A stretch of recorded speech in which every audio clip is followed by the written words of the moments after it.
What's up, sports fans? My name is Lucas Weiss, host of the Weesesports Chronicles podcast.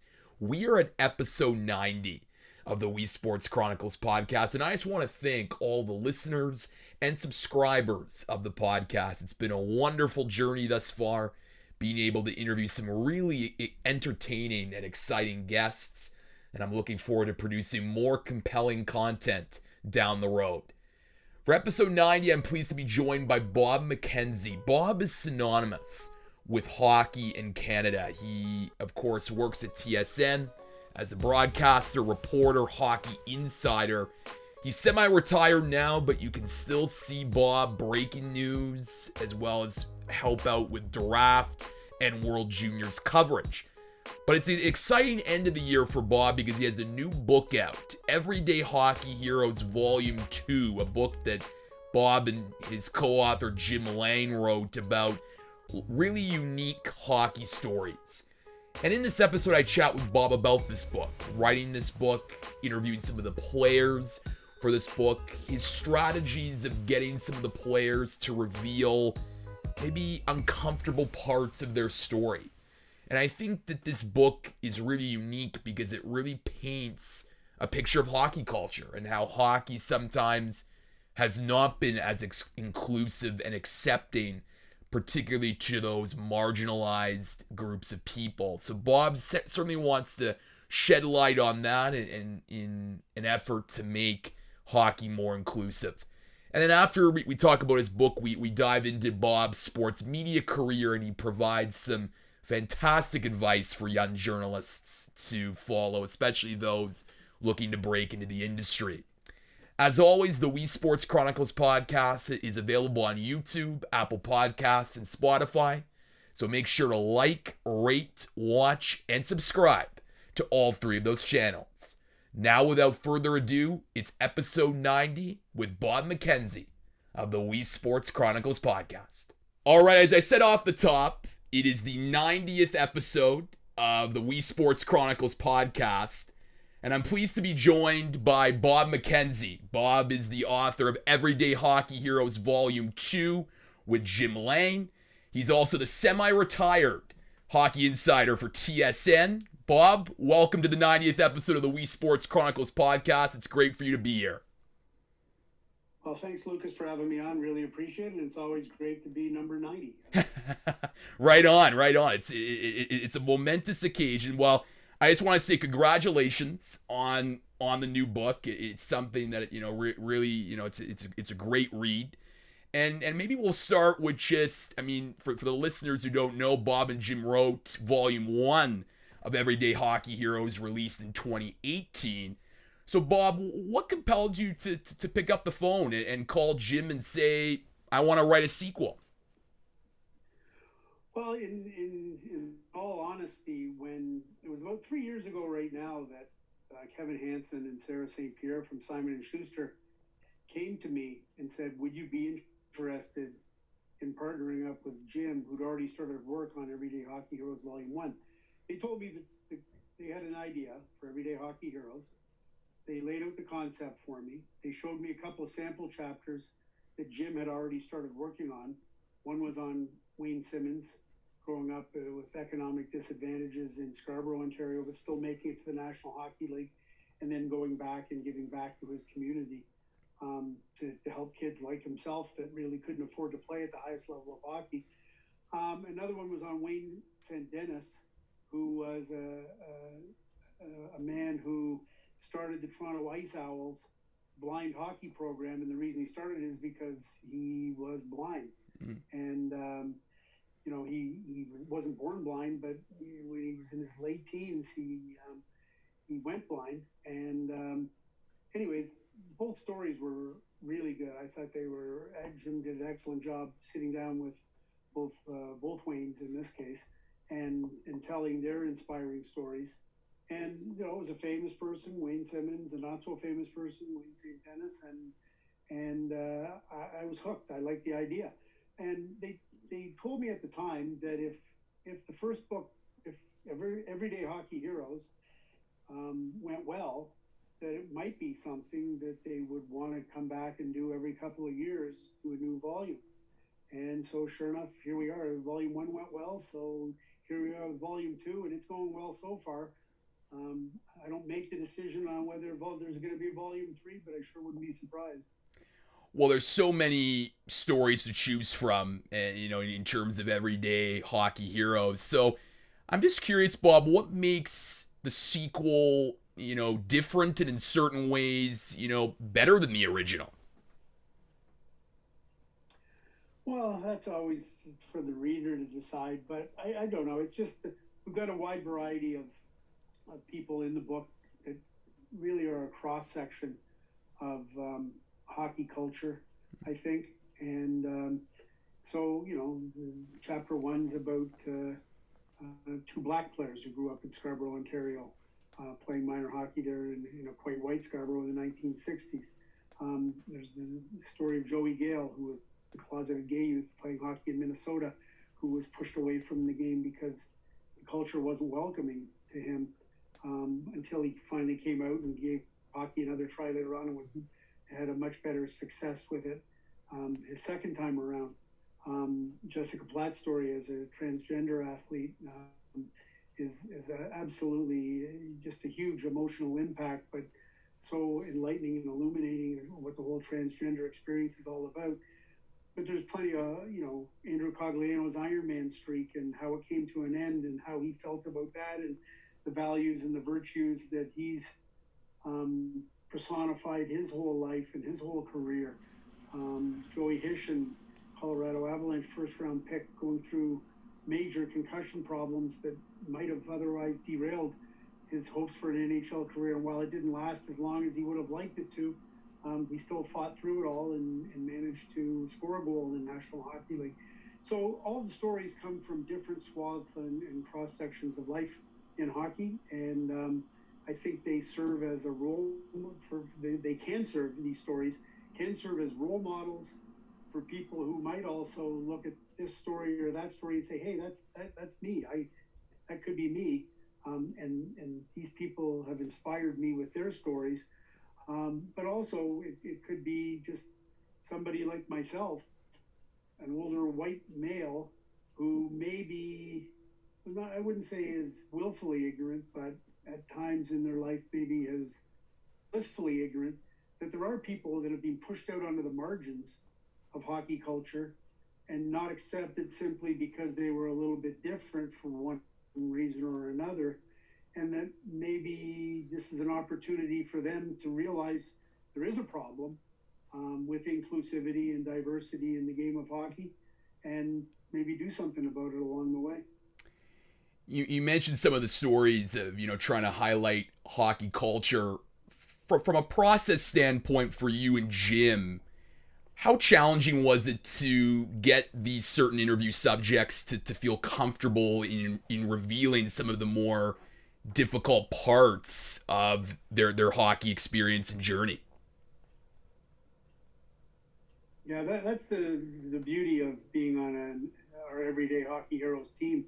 So we've got Sarah St. Pierre, who's the editor, and I always call her the soul and the conscience of the book because I think it was her in the publishing circles that really sort of advanced the idea of Everyday Hockey Heroes being something broader than just a story about hockey players, that it had a more universal application, that you don't need to be a hockey fan to read these stories and be inspired by them. It certainly helps, and if you are a hockey fan, absolutely, but there's a universality to these stories.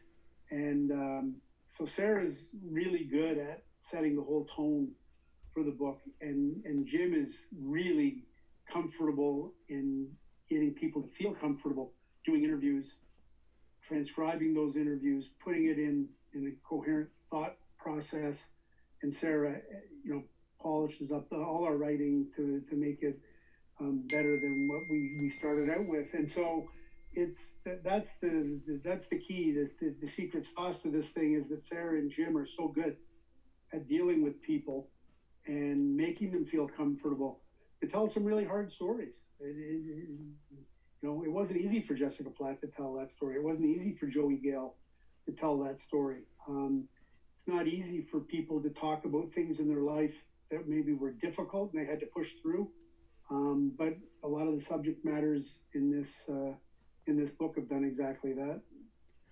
Well, I mean, interviewing is a skill that any journalist has to possess, and a lot of my listeners are younger journalists getting into the industry. And look, I mean, interviewing takes a long time to develop, to perfect.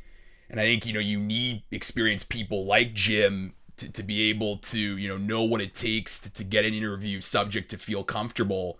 Because, yeah, I mean, you want to be able to reveal compelling parts of their narrative.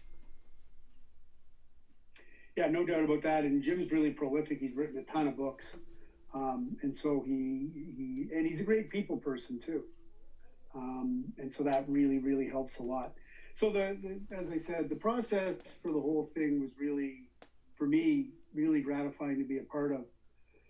So, I think it was probably what would have been a year ago, August, myself, Jim and Sarah sat in a boardroom at Simon & Schuster in Toronto. And we basically just came armed with ideas. I think this person should be in it. I think this person's story should be in it. And we each came with a bunch of names. And then it's a matter of just, the challenge isn't getting enough stories to fill the book. The challenge is cutting down the number of really good stories to which ones are you going to include and which ones get left on the cutting room floor, so to speak. And so you go through that process before you've spoken to anybody. And the list, obviously, it's like a life of its own. It grows, it shrinks, this person comes onto it, this person comes off of it, whatever the case may be. And there are some people, there are some people you want them to tell their stories, and for one reason or another, they're not comfortable to do so. And you try to convince them, but sometimes you can't, and that's fair. That's their stories, it's their truth, and they get to tell it when they want to tell it and how they want to tell it. But in the meantime, you get 15 to 17 really interesting people who are prepared to tell their stories, and to have Sarah and Jim and myself as the vehicles to get those stories told. So just to follow up on that, how do you, what's the process then to sort of whittle it down to get the number of stories that you included in volume 2 of Everyday Hockey Heroes? Well, I mean, it's kind of an organic process. You don't really go into it with a lot of, specific needs. You basically, you want to make sure you cover off a lot of aspects of the hockey community. So, I don't think you necessarily go into it saying, well, we have to have a gay person, or we have to have a transgender person, or we have to have somebody who's in a wheelchair, or, we have to have a black person or whatever.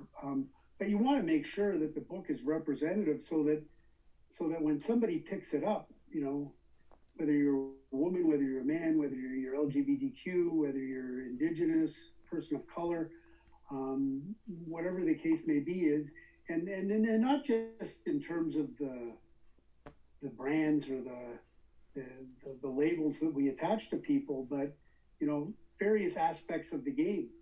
So I wanted there to be something in there for people or kids or players that have had concussion issues in hockey. So we wanted to tell Joey Hishen's story of suffering a traumatic brain injury and being able to come back from it. I wanted something in there that reflected what I would call old-time values of most virtuous values of old-time hockey culture, which is dedication, teamwork, commitment, sacrifice. And Andrew Cogliano represented all those and personified all of those in putting together his NHL Ironman streak that was taken away from him, not by an injury or an illness, but by a suspension. But so I think we wanted to just make sure that the cross section was really wide and that it covered a lot of aspects of gender and the color and virtually everything that the hockey community reflects.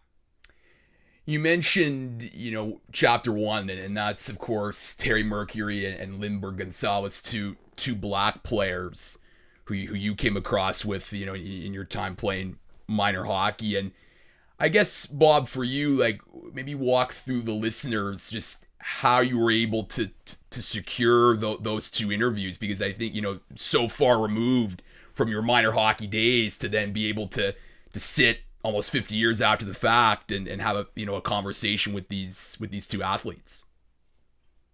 Yeah, I was giving a lot of thought to after volume 1 of Everyday Hockey Heroes. I was giving a lot of thought what was going to be the signature chapter for me that I write. What was it going to be about? Who was it going to be about? And I started giving a lot of thought to that, and a couple of different directions I could have gone. And I started thinking about the Wayne Simmonds chapter in volume 1. And, Wayne Simmonds, of course, a black player from Scarborough. I'm from Scarborough. He's from Scarborough. Now, I should point out that Wayne is one of 10 black players who have gone from who grew up playing hockey in Scarborough to play in the National Hockey League. And I think far and away that would be Scarborough is probably the community that's put more black players in the National Hockey League than any other community. And I started thinking about where I grew up in Scarborough. And obviously I'm older than Wayne. So the Scarborough I grew up in was quite white. Mm-hmm. And there was, there were some black players when I played, but not very many. And so I started thinking about, I should maybe try to track down some of those guys that I played against, black players, and compare and contrast their minor hockey experience in Scarborough of the 60s with mine. Mm-hmm. And there were two players that I remembered in particular that I played against. I did not know them personally. I just knew of them. And I knew them because A, they were black in a mostly white game. B, because they were really good players. I wasn't that good. I was in the lower end of the food chain. These guys were in the upper echelon of the 1956 birth year, playing hockey in Scarborough and the greater metropolitan Toronto area at the time. And I also remember them because they had memorable names, Terry Mercury and Lindbergh Gonzalez. And Terry was he was easy to remember. I think in Pee Wee hockey he was well over 6 feet tall. He's 6'3" now, but he had to be 6 feet tall in Pee Wee hockey, which made him stand above the crowd. Lindbergh Gonzalez was much smaller. In fact, I think he's only now 5'7", 5'8", 160 odd pounds. But I think he was the same height and weight in Pee Wee. He was unbelievably athletic and a tremendous player and fearsome to play against. And so I thought, wouldn't it be interesting, given all that's gone on with race and hockey over the last number of years, to go back and try and track these guys down and talk to them about their experiences versus my experiences. And so that's what I did. And Terry was pretty easy to find because he's in broadcasting. And Jim Lang had his email address because he works over at Sirius XM and does a lot of work. And Lindbergh wasn't too hard to find because he was a referee in minor hockey. And when my kids were playing in the early 2000s, I was at a tournament in Toronto and I saw a black referee doing a tournament game and had Gonzalez across the back. And I said, wow, that must be Lindbergh Gonzalez, the kid I played against when I was 9, 10 years old. And so I was able to track them both down and sit down with them. And the result is what we put in chapter 1 of the book. Well, it's a fantastic chapter, and I think it speaks to something that you mentioned earlier about these guys being role models, especially in a year like 2020 where hockey has had to have hard conversations about inclusivity and acceptance and diversity and race, especially as we saw in the Edmonton bubble with Matt Dumba taking a knee, the 2-day pause. So I guess for you, Bob, do you think that the way that you wrote their story and the way, some of the answers that they provided, do you see this providing a vehicle to be, inspiration or role models for younger black players coming up right now playing hockey? I think they absolutely could be, for sure. They would be, and to think, because so many black players have made it from Scarborough to the National Hockey League, these guys didn't. And part of the chapter talks about, might they otherwise have made a career in pro hockey, if not for some of the racism that they personally experienced. each of them had very similar experiences. I found it really interesting that both Terry and Lindbergh, when they were very young, 6, 7, 8, 9, 10 years old, they sensed no racism whatsoever, that they were well accepted by their teammates, by their opponents, by their coaches, and what have you. And they felt like, to use the NHL slogan, hockey is for everyone, that they felt that was the case.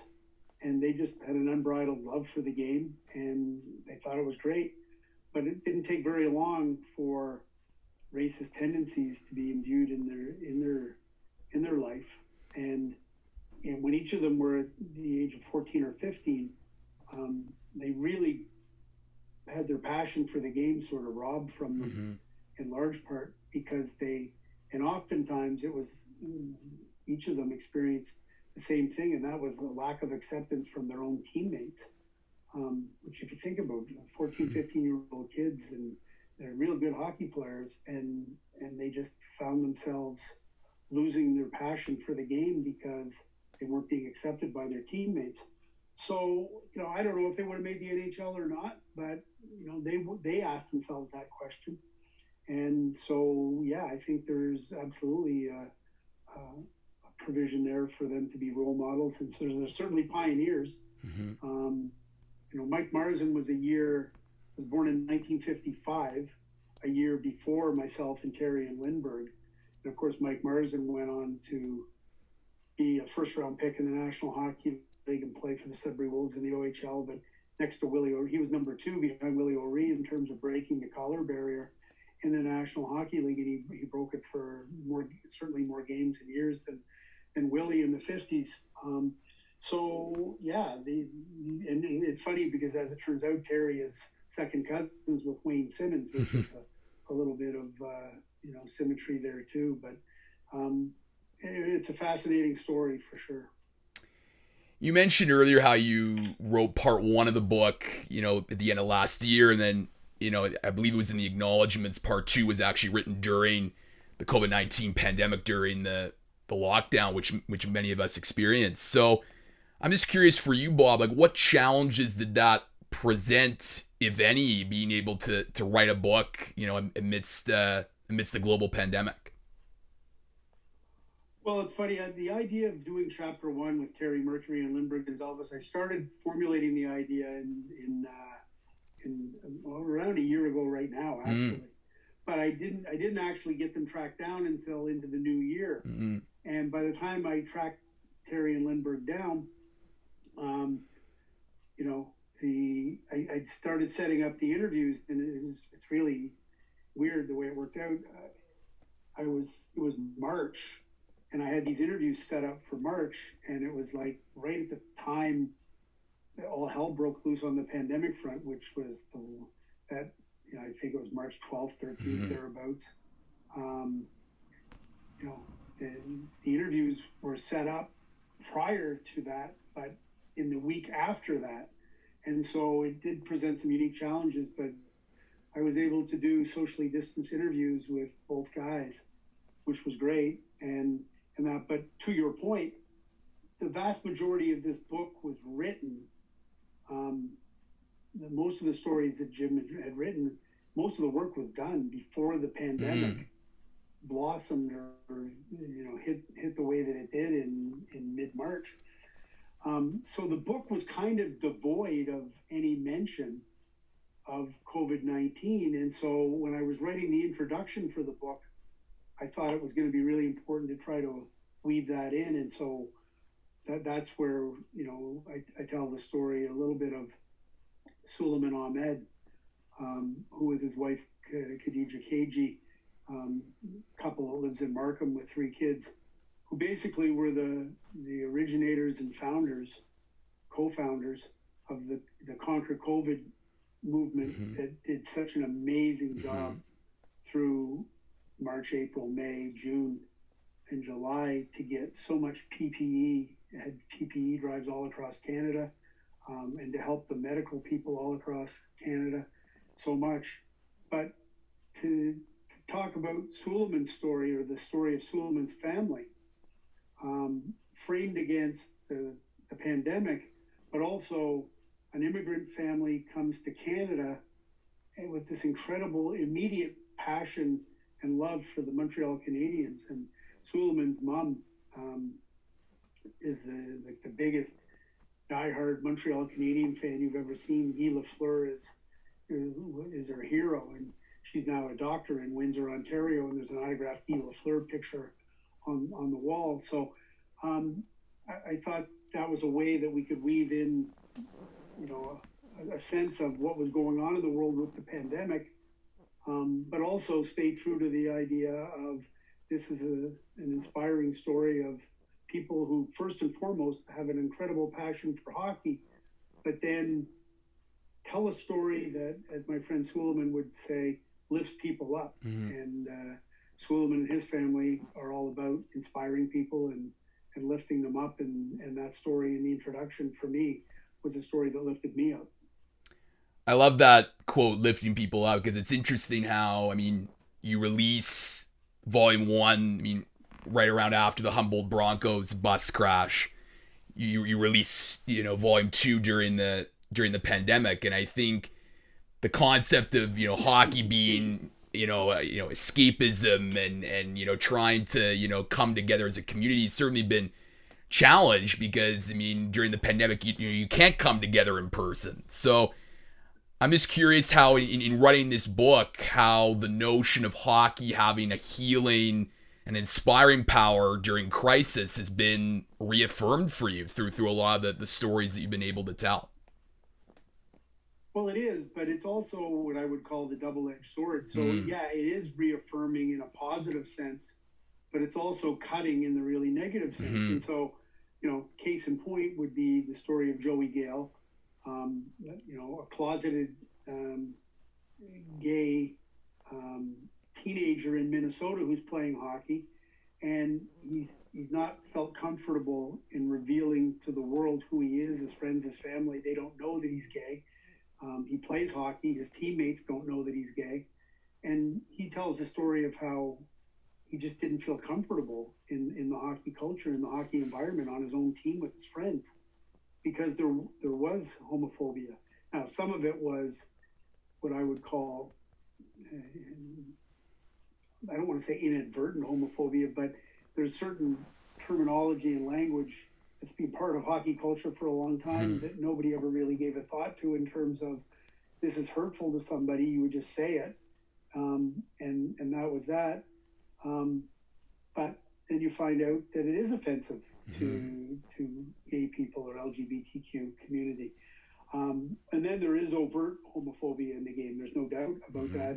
And the combination of those two things, some players using language that made Joey Gale feel uncomfortable, and some players actually being overt with their homophobia, he felt he had to pull away from the game and didn't feel comfortable. And it wasn't until he went to university and he decided to come out to his family and friends that he wanted to give hockey. He loves hockey so much that now, as a gay man, he wanted to give hockey another try, which he did. And he announced his return to men's hockey by using pride tape on his stick and showing up for an men's league all-star game with pride tape, the rainbow colored tape that's the symbol of the LGBTQ community.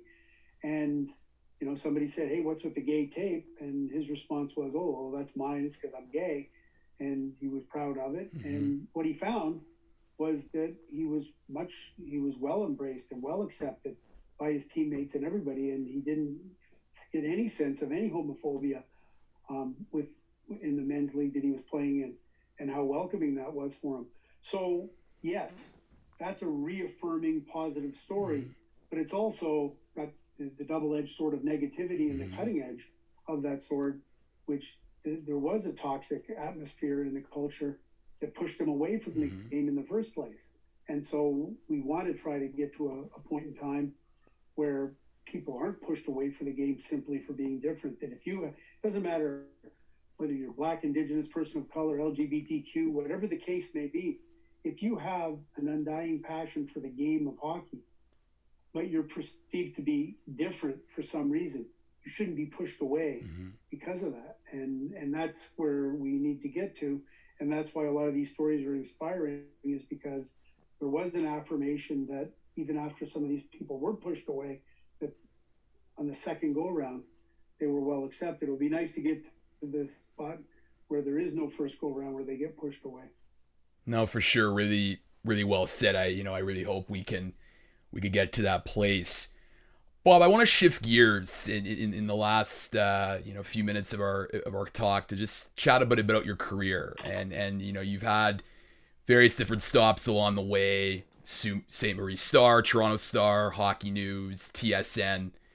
And in doing research for this interview, I came across a piece that Sean Fitzgerald wrote about you for the National Post at the time, where if the Hockey News hadn't offered you, the job of editor-in-chief, you would have become a policeman. And it's interesting because I've had a lot of guests on the show, and they talk about that sort of crossroads moment in their career very early on, where, if they didn't get an opportunity, they didn't get that, first job or whatever, they would have, probably left the industry. So I'm just curious, as, younger journalists are getting into the industry, just if you could speak to just the importance of just keeping going and keep grinding for those opportunities, because, in the case of the Hockey News for you, it really, laid the groundwork and the foundation for a very successful career. Yeah, it's funny, and that was 100% true, that if I hadn't gotten the job as editor-in-chief of the Hockey News, I was thinking seriously of getting out of journalism and going and signing up to be a Metropolitan Toronto policeman. I look back on it now, though, and I think to myself, wow, what a naive putz I was. I graduated journalism school in 1979. I quasi-graduated. I was missing one credit, but that's another story for another day. Although I did go back and get it. But when I left Ryerson in April of 1979, I already had a full-time job at the Sault Star in Sault Ste. Marie, Ontario, to work in the sports department, and I was there for the better part of 2 years. The economy wasn't great at the time, and my wife with me in Sault Ste. Marie couldn't get work in Sault Ste. Marie. Algoma Steel was on really tough times, and the Sioux was really tough times there in the late 70s, early 80s. And plus, my goal was to try and get closer to home, when home for me was Toronto. And so I was trying desperately to get back to home base, Toronto area, and I wanted to be a hockey writer. And so for me, I expected, if I was going to be a hockey writer, I needed to get hired by the Toronto Globe and Mail, Toronto Sun, or the Toronto Star.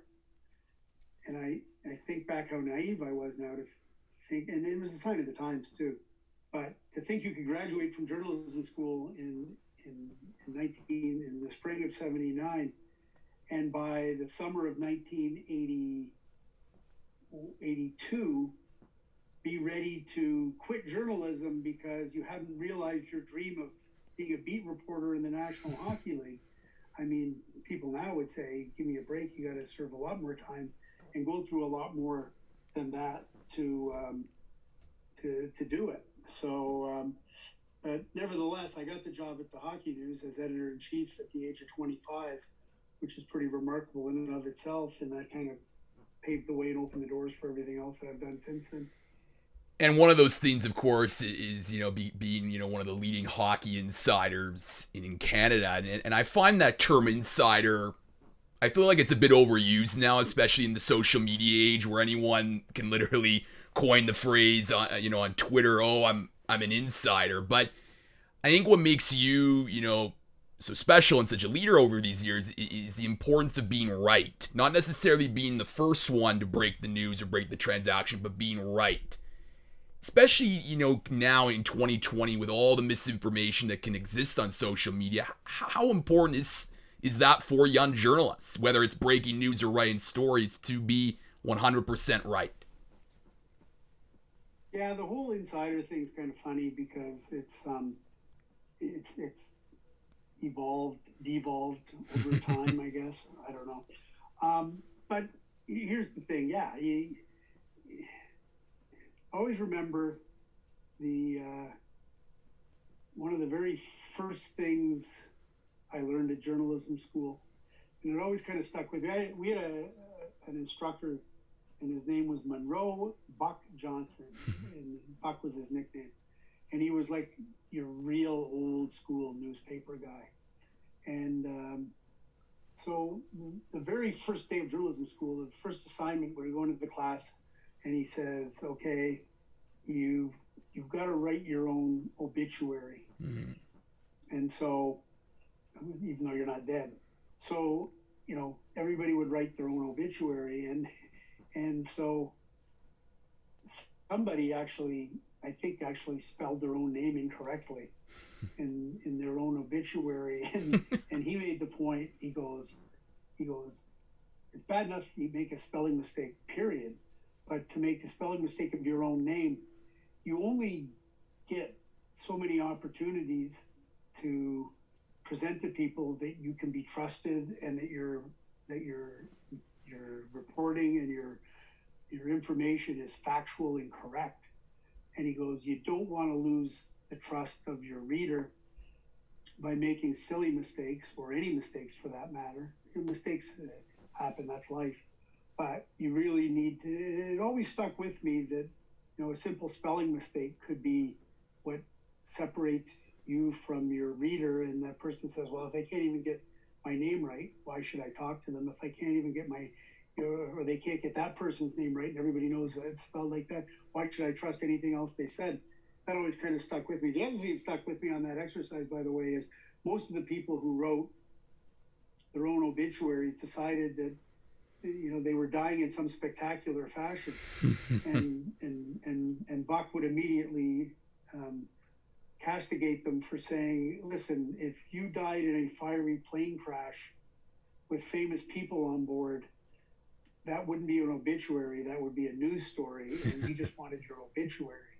And so it was a good exercise the very first day of Ryerson Journalism School, and I always remember that. So for me, it was just a matter of, like, I want to be first, but I want to be right.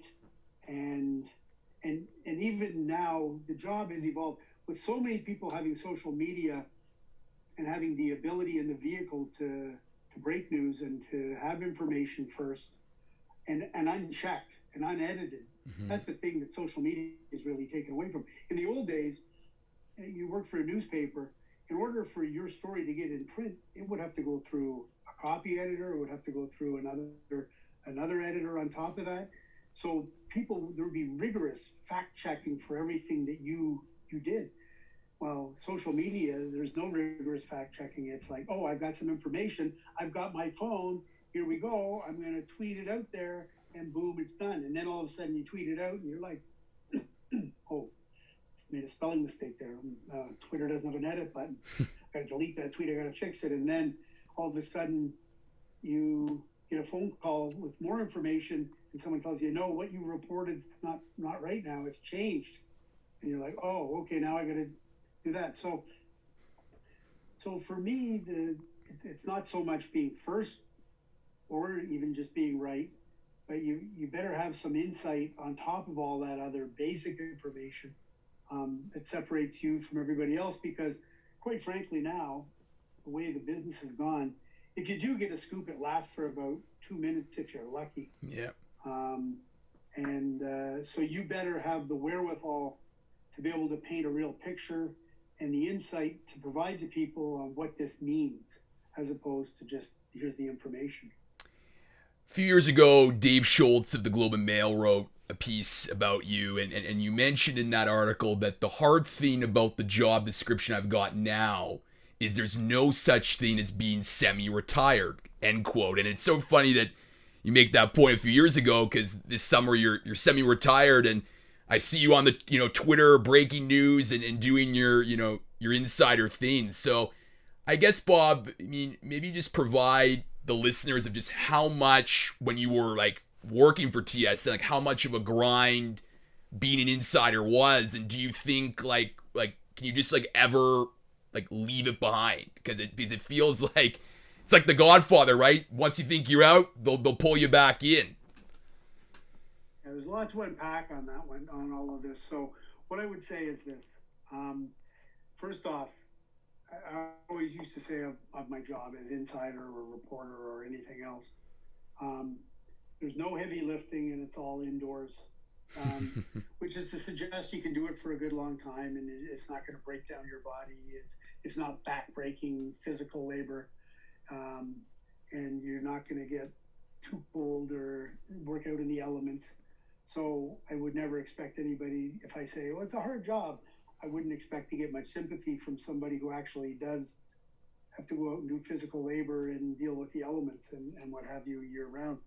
Um, but it's taxing from the point of view that it evolved into a 24/7 job because of social media, um, and it just got to the point where if you're in a social function, you can't be fully engaged in that social function or a family function. Kid's birthday party, whatever the case may be, or like somebody's wedding. You're never divorced. Bad pun to use with a wedding analogy, but you can't just turn your phone off and say, I'm going to forget about everything because your employer and your audience expects you to have some information or knowledge about what's going on here. So it's hard to do that. And to the point where when I talked to Schulte in that story, you can't be an insider on Monday, Wednesday, and Friday, or you can't be an insider on, I'm going to just work Tuesday, Wednesday, Thursday.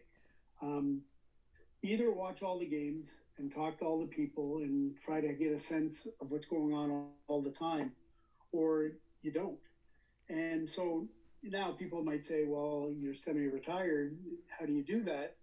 The reality is I'm more an outsider than an insider now, in all honesty.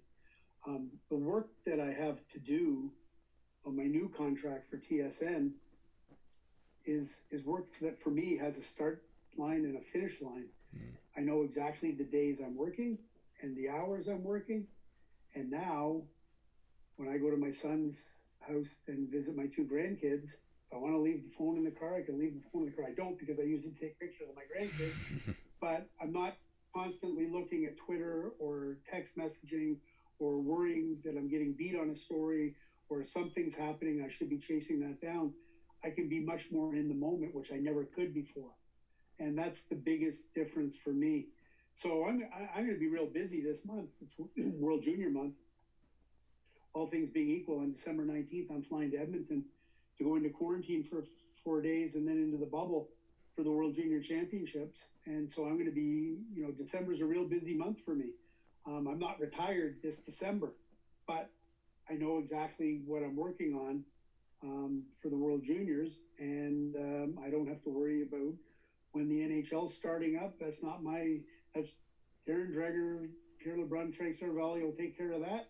I'm doing the World Juniors, and that's going to be my focus. So that's how I can split the difference between being an insider versus being semi-retired. Last question for you, Bob. You mentioned the World Juniors. Here's hoping that it does happen. In your years covering that event, what's been your favorite moment that stands out for you? That's a good. There's just too many to even pick one, I guess. But the Ottawa World Juniors, in whether I get the years mixed up, 2008, 2009, whatever it was. That was a really cool World Juniors because the building was sold out for not just for Canada's games, but pretty much all the games all the way through. Ottawa did such a great job of hosting that event.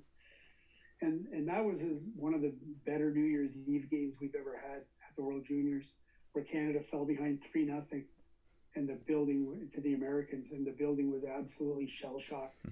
And then John Tavares got the hat trick, and Canada roared back, and that was a really emotional game, and that was also an emotional tournament because in the semifinals, of course, that was the moment. Can you believe it? Yeah. When Jordan Eberle scored, a logic-defying tying goal to send Canada to overtime against the Russians in a game that was the Russians for the taking, and of course they won it in overtime and went on to beat the Swedes in the gold medal game. That was pretty spectacular. But there have been so many moments for me in the World Juniors, I just can't even begin to count them all. Bob McKenzie is the author of Everyday Hockey Heroes Volume 2. If you're looking for a holiday gift, this is the perfect book for you. I highly recommend it. Bob, it was an absolute honor and privilege to speak with you today on the 90th episode of the Weesports Chronicles podcast. Awesome. Thanks very much for having me, Lucas. Really appreciate it. To all your listeners and everybody else, have a great holiday season coming up.